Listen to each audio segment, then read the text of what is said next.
Hello AP Statters. Today we are taking notes on section 9.3, which is confidence intervals for mean. So before we do proportion, today we're doing mean. You should be able to construct and interpret a confidence interval for population mean. Again, it's a panic, very little has changed. You should be able to calculate sample size for a specified bound or error, very similar to section 2. And then you should be able to choose the appropriate distribution. So that one is a little bit different. So first thing, there are two different formulas. The formula on the left is for a confidence interval when you know the population standard deviation. So x bar is a point estimate from u. That formula that you see is the interval estimate from u when we know the population standard deviation. Two important things to notice. We know the population standard deviation, and there's a z here. Other side, we don't know the population standard deviation. Remember that s is the sample standard deviation, and we have a t. I think we talked about before in class how t is a new type of distribution. So z, that's just the standard normal distribution. T, that's a different type of distribution. Has some important properties. So here's an example of a t curve and a z curve. Here are the four important properties. The t curve corresponds to a number of degrees of freedom. It's always bell-shaped and centered at 0 like the standard normal curve. So we're going to talk about degrees of freedom. Before, some of you asked why, when we used the t-table, we went to the infinity. That's because the infinity represents the z curve. Now we're going to be using those upper numbers, those upper degrees of freedom. Each t curve is more spread out than the z curve. As the number of degrees of freedom increases, the spread decreases. And as the number of degrees of freedom increases, the corresponding sequence of t curves approaches the z curve. By moving too fast at any point, you can always pause the video and copy it down. But these are really important properties, so you might want to pause right now and write them down. Okay, analysis is very similar to what it was before. You're going to say, I'm 95% confident that the interval blank to blank contains the true population mean. So before we said proportion, now we're saying mean. 95% confident means that 95% of similarly constructed intervals will contain the population mean. The assumptions changed a little bit. The first one still has to be a random sample. The second assumption has to be approximately normal sampling distribution. There's 3 ways to check this. You only need to use A, B, or C. You don't need to check all 3. The way we would prefer is if the population is normal. If the population is normal, assumption met. If it's not, then you need to check the sample size. Is the sample size large enough to invoke the central limit theorem? Remember that the central limit theorem applies when the sample size n is greater than 30. If that's not true, then you go on to C. The sample distribution does not reveal extreme skewness or outliers. So we're going to do an example like that in a minute. Again, you might want to pause and write these down. Okay, here's the example I have for you. It's a one sample t confidence interval for population mean. That data above is on cadence, which is strides per second. This is from your book. Sorry that it keeps shutting out on me. Okay, so let's start this one together. The way we're going to start out is with the p, the panic part. So this time let mu be the true population mean, and then strides per second.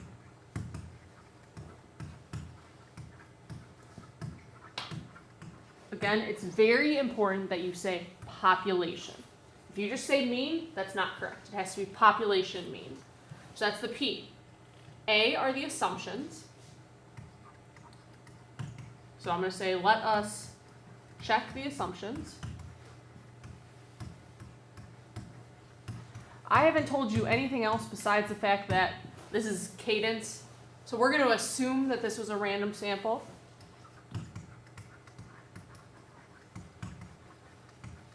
Assume the sample is random. Okay, approximately normal sampling distribution. Do we know that the population is normal? No, all we have is this sample. Is our sample size great enough for the central limit theorem? No, our sample size is 20. So now we have to go on to looking at the distribution of this actual sample, of these 20 observations. So right now, if you could put these 20 observations in list 1 in your calculator, please. You might want to hit pause.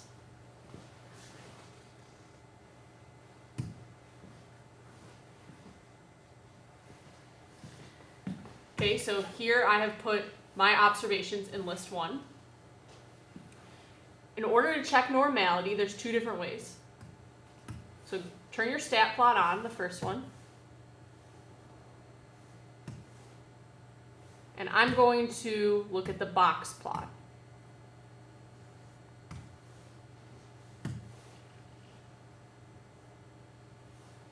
And it's list 1.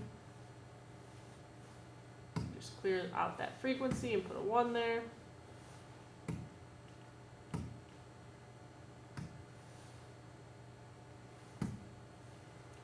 And then we do zoom 9. There's my box plot. Doesn't look extremely skewed. Maybe there's a little skewness, but it's not extremely skewed. And there are no outliers, so we can say that the sampling distribution is approximately normal. Second way to check is to look at the normal probability plot.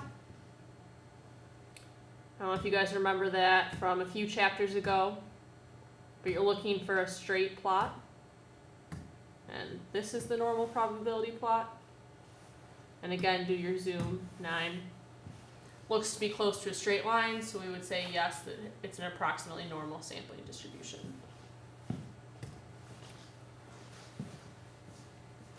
So going back to our problem,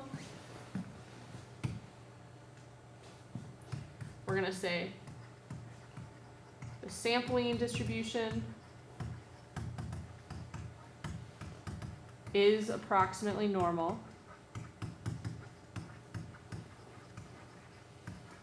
because the sample does not reveal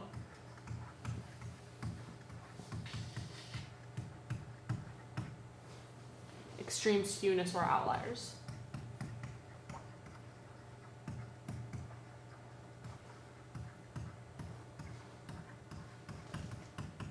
And then I'm going to say, as shown in the box plot.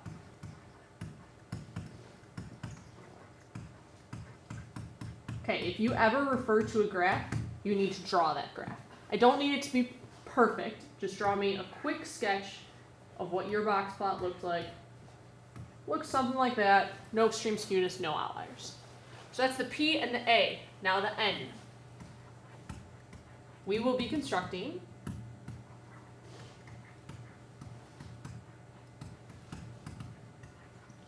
a 95%.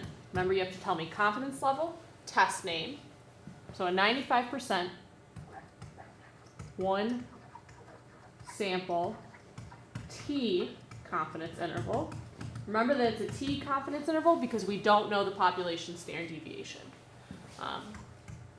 For mean, remember, tell me that you're using the T critical values table.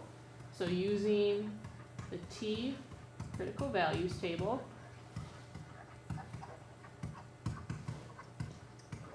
with, this is the new part, 19 degrees of freedom.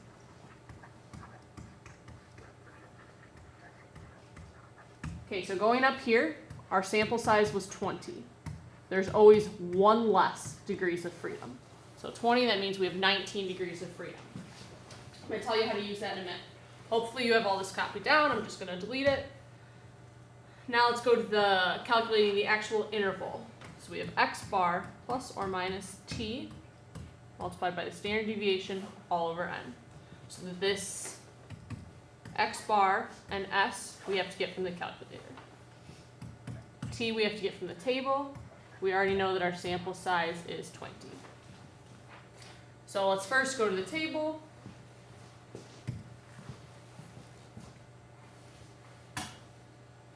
You could take your table out. Here's the T critical values table. So, sorry. I told you that we have 19 degrees of freedom, so go to line 19 and all the way over to 95%. And we'll see that our T critical value is 2.093. So let's go back, write that in, 2.093.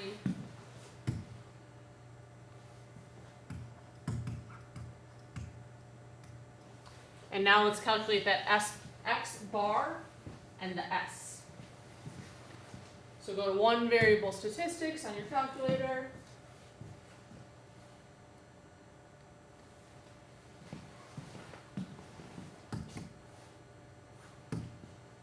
I want to calculate my one variable statistics for L1.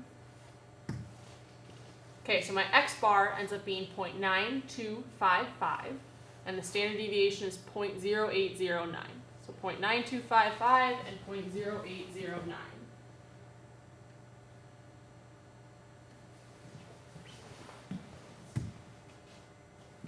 So 0.9255 and 0.0809. Now I'm ready to put all that in the calculator. All that you have to remember is this 2.093.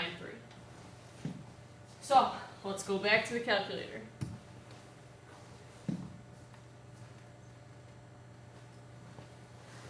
Okay, so remember that I don't want you to round anything, I want you to bring up those values. So we're going to go vars down to statistics.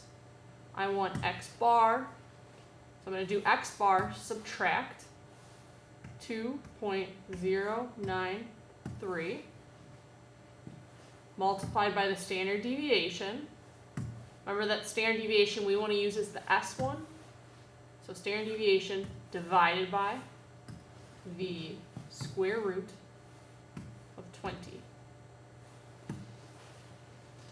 So I get 0.8876. If you bring that back up, and now just go and change that negative sign to an addition sign.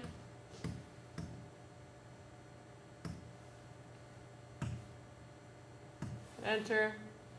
So our interval is 0.8876, comma 0.9634.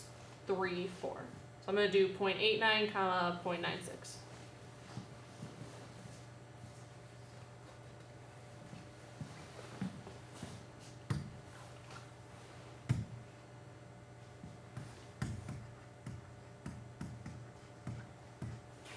So that is our interval. Last thing is the conclusion. You would say, I am 95% confident that the true population mean cadence is in the interval 0.89 to 0.96.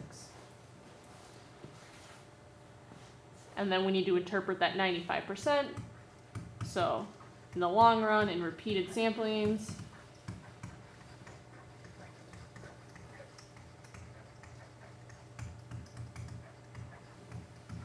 of size 20, 95% of intervals constructed in this manner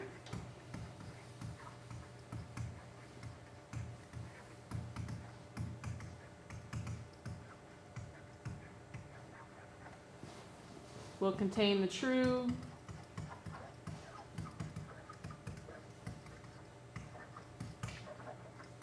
population mean cadence.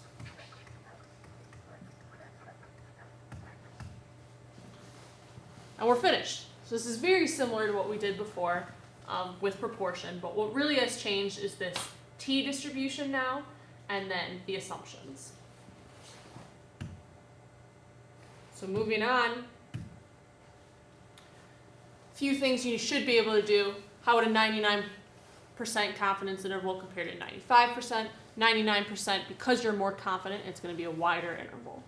How would a larger sample size change the interval? Larger sample size is going to decrease the interval. It's going to become narrower. And then what sample size would be needed to produce a 90% confidence interval? Again, that's what we did before.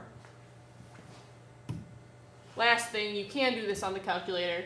If you go to tests, you can do a z interval or a t interval. A few things that are kind of interesting about the calculator. One option is that you can enter in the statistics. So you can enter in the x bar, the n, or you can just do the data itself. So if I give you the sample of size 20, like we did with list 1, you could just enter in that everything is in list 1 and you want a 95% confidence interval. So hopefully this was clear enough for you. Please write down any questions you have, and when you come into class, we'll do some examples together. Thank you.